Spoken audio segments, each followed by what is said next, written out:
કેન્દ્રીય કેબિનેટ મંત્રી પુરુષોત્તમ રૂપાલાએ સુરતમાં પત્રકારો સાથેની વાતચીતમાં જણાવ્યું હતું કે તેમની પાસે સમયનો અભાવ છે, છતાં તેમની સરકારની અનેક સિદ્ધિઓ છે.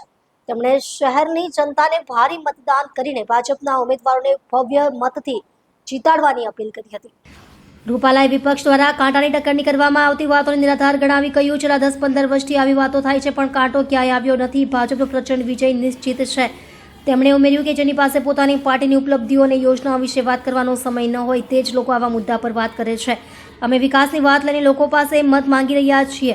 તેમણે કહ્યું, કેન્દ્રીય મંત્રીએ વિપક્ષ પર ગંભીર આરોપ મૂકતા કહ્યું કે વિપક્ષે મહિલાઓનું આરક્ષણ બિલ પાસ ન થવા દીધું. તેમણે જણાવ્યું કે જે વાત વિપક્ષે મહિલાઓને જણાવવી જોઈએ તે અમે કહી રહ્યા છીએ. આ મહિલાઓને વિધાનસભા અને લોકસભામાં આવવા માટેનો પ્રસ્તાવ હતો, જેની સત્યતા લોકોએ જાણવી જોઈએ. મહિલાઓએ તેની વિરુદ્ધમાં મતદાન કરવું જોઈએ.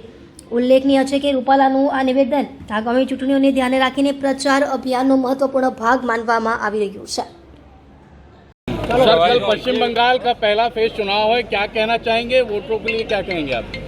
मैं सूरत वासियों को अपील करने आया हूँ कि 26 तारीख को यहाँ के महानगर के सभी नगर सेवकों को चुनने का जो उपक्रम है उनमें भारी मतदान करें और भारतीय जनता पार्टी के सभी प्रत्याशियों को बहुमत से जिताएं.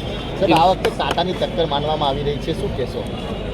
આ ટક્કરની વાતો લગભગ 10-15 વર્ષથી હાલે છે. કાંટો ક્યાંય આવ્યો નથી. ભારતીય જનતા પાર્ટીનો પ્રચંડ વિજય નિશ્ચિત છે. સર, જ્ઞાતિ જાતિને કોઈ મતને લઈને કઈ રીતનું અત્યારે જોવા મળી રહ્યું છે? ટિકિટની ફાળવણીમાં પણ ઘણી વખત જ્ઞાતિ જાતિ જોવા મળી છે. જુઓ, આ બધા વિષયો કેવા છે કે જેની પાસે ચૂંટણીમાં પોતાની પાર્ટીની કે પોતાની સરકારની કે પોતાના પક્ષની ઉપલબ્ધિઓ વિશેની વાતો કરવાનો સમય ના હોય એ લોકો આવા મુદ્દાઓ ઉપર ચર્ચા કરે છે. મારી પાસે સમયનો અભાવ છે.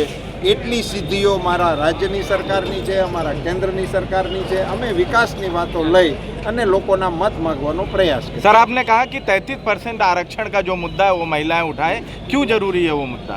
क्योंकि विपक्षों ने इनको पास नहीं करने दिया है, तो विपक्षों को महिलाओं को बताना चाहिए कि हमने इसलिए नहीं पास किया है. ये तो बड़ा जरूरी और महत्वपूर्ण मुद्दा है, जो कि महिलाओं को विधानसभा में और लोकसभा में आने का प्रस्ताव था, उसको पारित नहीं किया है. वो किसने नहीं किया है लोगों को जानना चाहिए और महिलाओं को इसके खिलाफ वोट करना चाहिए. सर, पप्पू यादव जो सांसद हैं आपके साथ